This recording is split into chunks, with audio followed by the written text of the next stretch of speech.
Welcome back to राशि ग्रह एवं ज्योतिष प्लेटफॉर्म में आप लोग का स्वागत है। मैं संजीव चौबे।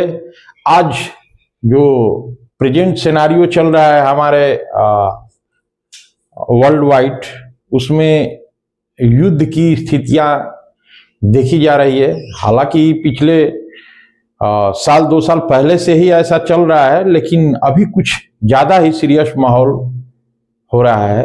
तो इस वर्तमान परिप्रेक्ष्य में मैं ये आज बहुत सारे लोगों का ऐसा रिक्वेस्ट था, अपील था कि एक वीडियो ऐसा होता तृतीय विश्व युद्ध का ज्योतिष के अनुसार क्या क्या स्थिति निकल के आ रहा है उस पे है। तो आइए दोस्तों, आज हम समझते हैं कि ज्योतिष के अनुसार तृतीय विश्व युद्ध के योग पर विचार। मतलब आज हम लोग उन ग्रहों का प्लेसमेंट, कौन से ऐसे ग्रह होते हैं जिनका कारकत्व युद्ध, उपद्रव या उत्पात कराना होता है, हमारे आज ज्योतिष के तीनों स्कंद के अनुसार समझेंगे। तीनों स्कंद के अनुसार बोले तो सिद्धांत ज्योतिष, जिसको गणित ज्योतिष भी बोलते हैं, संहिता ज्योतिष और होरा ज्योतिष, जिसको होरा शास्त्र भी बोलते हैं। वो तीनों सिद्धांतों के अनुसार, तीनों ज्योतिषीय सूत्रों के अनुसार हम लोग आज समझते हैं। जैसे हमारे युद्ध और उपद्रव, उत्पात, झगड़ा वैश्विक स्तर पे हो या सामाजिक स्तर पे हो या किसी गांव या किसी जिला स्तर पे हो, तमाम तरह का ये जो कारकत्व है इन लोगों के पास होता है। उसमें आते हैं, पहला में आते हैं मंगल,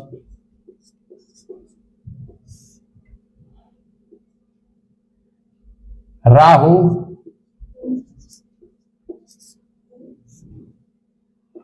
शनि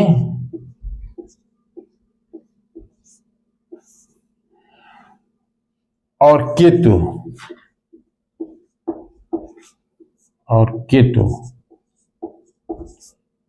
अब देखिए यहां पे मंगल का कारकत्व, जैसा कि हम लोग जानते हैं ज्योतिष में कि इनका जो कारकत्व है पराक्रम है, साहस है, लड़ाई है, युद्ध है, खून है, रक्तपात।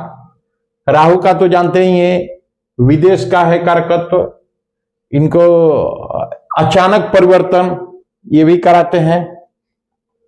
खासतौर से ये निगेटिवली ही कराते हैं, पॉजिटिवली भी लॉटरी वोटरी लड़वा सकते हैं। और शनि का जो धीरे धीरे टेक्निकल चीजों से संबंध रखने वाले और टेक्निकल डेवलपमेंट भी इनका है। और केतु जो है आइसोलेशन प्रोवाइड करते हैं, अलग होके अंतर्निहित ज्ञान को ये उद्घोषित करते हैं, अंतर्निहित ज्ञान को, और गोपनीयता को भी ये पॉजिटिव और निगेटिव दोनों ही रिजल्ट देते हैं। तो हालांकि ये सभी पाप ग्रह में ही आते हैं, ये सभी पाप ग्रह में ये लोग आते हैं। इसका मतलब ये नहीं कि सिर्फ यही ग्रह युद्ध के जिम्मेवार होते हैं, चाहे वैश्विक स्तर पर हो या राज्य स्तर पे हो, यही ग्रह ही सिर्फ जिम्मेवार नहीं होते हैं। लेकिन basically these planets are responsible for war, basically, not absolutely but basically. तो ये हो गए।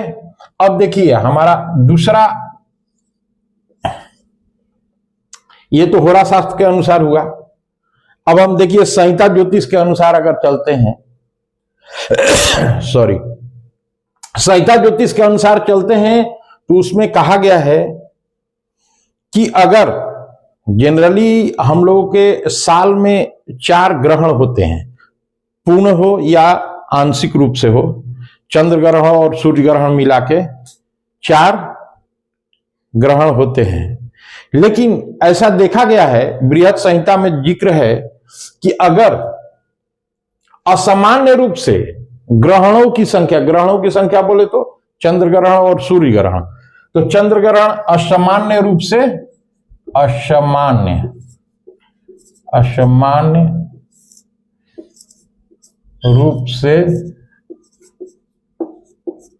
ग्रहणों की ग्रहणों की संख्या होना।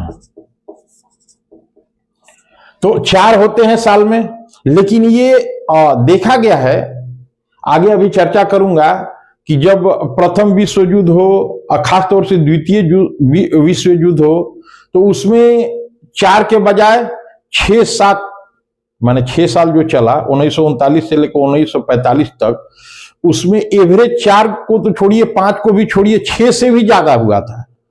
अब ये ऐसा नहीं है कि भारत में ही ग्रहण दिखे तो ग्रहण कहलाएगा। जिन प्रदेशों में, प्रदेश से तात्पर्य शास्त्रीय भाषा में सिर्फ हमारे यहां का राज्य नहीं, विदेश या अपने राज्य से बहुत दूर, उसको भी विदेश ही कहा गया है ज्योतिषीय भाषा में। तो यहां पे इसका मतलब ये नहीं कि हमारे भारतवर्ष में ग्रहण नहीं हुआ तो फॉरेन में कहीं ग्रहण नहीं हुआ। तो आंशिक हो या पूर्ण हो, ग्रहणों की संख्या उन दिनों 42 से 50 था। 42 से 50 था।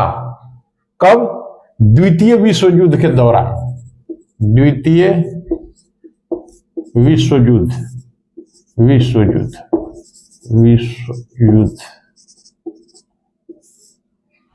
के दौरान।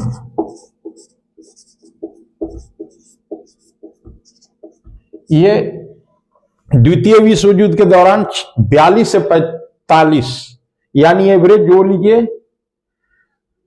मैंने 7 से 8 आ रहा है ना एवरेज।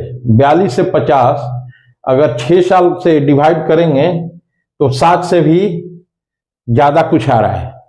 इनके बीच में ग्रहणों की संख्या थी। वो अलग बात है कि भारत में नहीं हुआ, फॉरेन में हुआ, या पूर्णतः नहीं हुआ, आंशिक रूप से हुआ, चंद्र ग्रहण ज्यादा हुआ, सूर्य ग्रहण कम हुआ, ये अलग बात है। लेकिन टोटल नंबर ऑफ जो ग्रहणों की संख्या है हमारा हुआ था इतना। ऐसा ज्योतिषीय ऐतिहासिक आंकड़ा जब देखने पे पता चलता है कि इतना ऐसा स्थिति बना था। और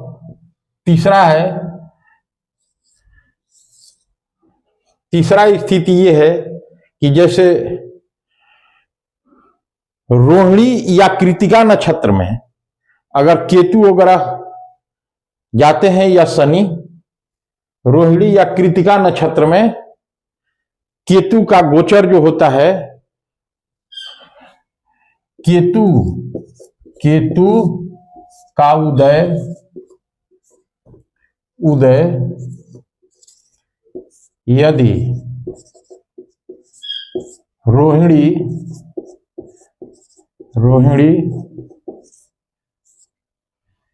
कृतिका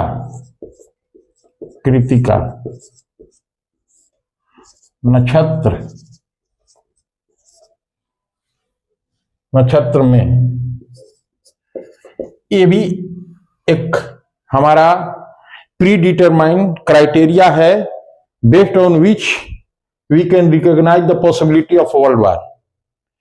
ये हमारा केतु का उदय अगर रोहिणी या कृतिका नक्षत्र में हो तो it has been seen in the pages of the history of the astrology that always it provide the negative results regarding the peace and unpeace, जो अशांति के प्रतीक और उपद्रव के प्रतीक, जो कि विश्व युद्ध भी करा सकता है। तो ये ऐसा देखा गया। ये तो हो गया पैरामीटर मोर और लेस कि हम इसके अंतर्गत ऐसा अगर स्थिति बनती हो तो, और हमारा जो विश्व युद्ध, प्रथम विश्व युद्ध, फर्स्ट वर्ल्ड वार 1914 से 1918 तक चला था। ये हमारा फर्स्ट वर्ल्ड वार जो था ये जुलाई 1914 में, जुलाई 1914, और सेकेंड वर्ल्ड वार ये चला था 1939। ये इसलिए नहीं लिख रहा हूं कि आप लोगों को बताना है, मैं इसके सामने स्थितियों का विवेचना करूंगा। 1945 ये चला था, 1939 से 1945 यानी 6 साल चला था। ये लगभग जुलाई से, मतलब ये 4 साढ़े 4 साल चला था। तो इसमें देखा गया था क्या कि प्रथम विश्व युद्ध के दौरान मंगल और केतु जो थे युति में थे, और मंगल केतु युति में उस समय मेष राशि में थे, सॉरी सिंह राशि में थे, सिंह राशि में थे मंगल और केतु। अब देखिए इसका स्क्रीनशॉट आप लोग ले सकते हैं, इसको अब थोड़ा मिटा दूं। ये क्राइटेरिया है, ये इन स्थितियों के मद्देनजर अगर परिस्थितियां बनती है तो पॉसिबिलिटी बन सकती है। अब देखिए यहां पे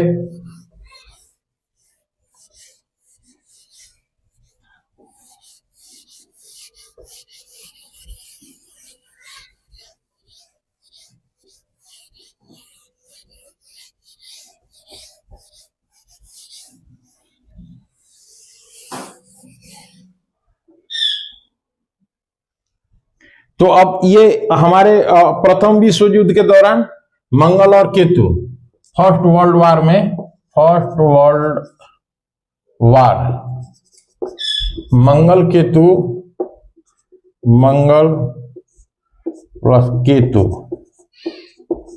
ये मंगल और केतु हमारे सिंह राशि में थे, ये सिंह राशि में, सिंह राशि में थे। मैं स्थितियों से अवगत कराना चाहता हूं दोस्तों कि ये देखिए फर्स्ट वर्ल्ड वार जब हुआ हमारा 1914 से 1918 तक, तो उस समय जुलाई से शुरू हुआ था 1914 से। उस समय मंगल जब शुरू हुआ प्रथम विश्व युद्ध, तब मंगल और केतु सिंह राशि में थे। तो मंगल जानते ही हैं इनका कारकत्व क्या है, लड़ाई झगड़ा, ये सेनापति भी कहलाते हैं, और रक्तपात, अशांति। और केतु, केतु का भी वैश्विक स्तर पर विस्तार होता है, और ये गोपनीय चीजों को बढ़ावा देते हैं, मतलब जिसको चालाक कह सकते हैं, जैसे कि चालाकी हमारा अमेरिका करता है। और सिंह राशि में थे, तो सिंह राशि तो जानते ही हैं कि ये जो हमारा सिंह राशि है अचर राशि है, चर अचर और द्वि स्वभाव होता है, और ये अग्नि तत्व की राशि है। तो अग्नि तत्व की ये राशि है, और इस प्रकार से ये युद्ध का परिणाम हुआ था। सेकेंड वर्ल्ड वार में, सेकेंड वर्ल्ड वार में क्या हुआ था उस समय, सेकेंड वर्ल्ड वार के समय में भी सूर्य ग्रहण और चंद्र ग्रहण का तो संख्या मैं बता ही दिया था कि सेकेंड वर्ल्ड वार में 42 से 50 था। और उस समय हमारे शनि और केतु अग्नि तत्व के राशि में, जो कि मेष राशि में ही युति कर रहे थे, शनि और केतु मेष राशि, जो कि अग्नि तत्व के हैं। तो ये शनि और केतु दोनों मिले, तो उस समय ये युद्ध हुआ। शनि भी जो है हमारे धीमा वर्ग के प्रतीक हैं, धीमा इनका कारकत्व है, और ये टेक्निकल डेवलपमेंट को कारकत्व है इनका, टेक्निकल डेवलपमेंट और ट्रांसफॉर्मेशन भी है इनका, जो कि पता नहीं चला, गोपनीयता का भी है, ठीक है। और केतु इनका जजमेंट भी कम है, जस्टिफिकेशन भी देते हैं, और केतु गोपनीयता से मतलब हिडन थिंग्स, जैसे कि कोई आदमी क्या सोच रहा है, उसके बाद जब ट्रांसफॉर्मेशन दिखेगा तो दिखेगा, लेकिन वो उसके दरम्यान वो क्या सोच रहा है, क्या करेगा, ये मालूम नहीं चलता है। इन सारी चीजों का कारक तो इनके पास है। और मेष राशि में है जो मंगल की है, तो राशि जिन ग्रह का राशि है वैसा ही प्रभाव छोड़ते हैं जिन ग्रह का राशि है वैसा ही प्रभाव छोड़ते हैं। तो इस प्रकार से ये द्वितीय विश्व युद्ध हुआ।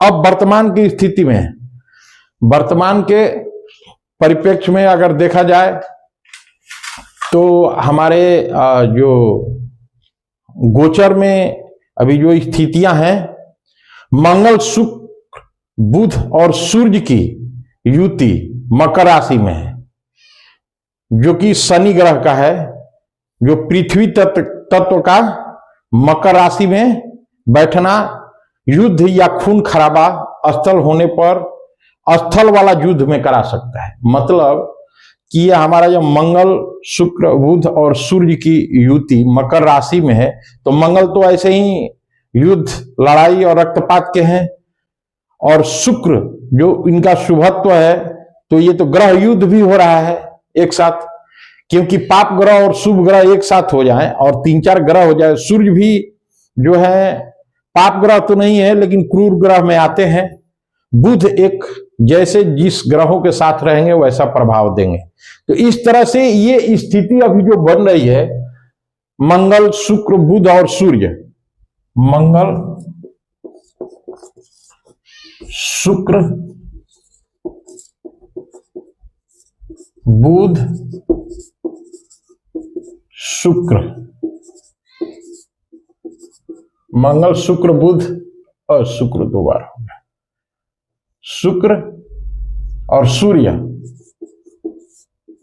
मकर राशि में, मकर राशि, ये मकर राशि में है। तो मकर राशि, ये शनि क्या है, शनि तो इसमें इनमें नहीं है, लेकिन मंगल शुक्र बुध, ये जो मंगल है कारक है युद्ध के, बुध जैसा रहेंगे ग्रहों के साथ वैसा प्रभाव देंगे। ये शुक्र शुभ ग्रह होते हुए भी ये ग्रह युद्ध में है, युति में, और सूर्य जो कि ये भी जो है उतना बढ़िया पोजीशन नहीं, हालांकि ये ग्रहों के राजा हैं, लेकिन ये मकर राशि में होने से शनि के साथ विपरीत परिस्थिति बन रही है, शनि का राशि में होने के चलते, जिसके चलते युद्ध का तो संभावना है, युद्ध का संभावना है, युद्ध संभावना है, लेकिन व्यापक युद्ध का संभावना नहीं है। व्यापक युद्ध बोले तो जैसे व्यापक तौर से 1939 से लेकर 1945 तक हुआ था, वैसा युद्ध का संभावना नहीं दिख रहा है। लेकिन युद्ध होगा, युद्ध होगा, विश्व स्तर पर युद्ध होगा, लेकिन व्यापक तौर से विश्व युद्ध की संभावना अभी फिलहाल नहीं दिख रही है। फिलहाल के लिए इतना ही, फिर मिलते हैं ऐसे ही वीडियो के साथ। तब तक के लिए आप हमारे चैनल को लाइक एवं सब्सक्राइब करें। धन्यवाद।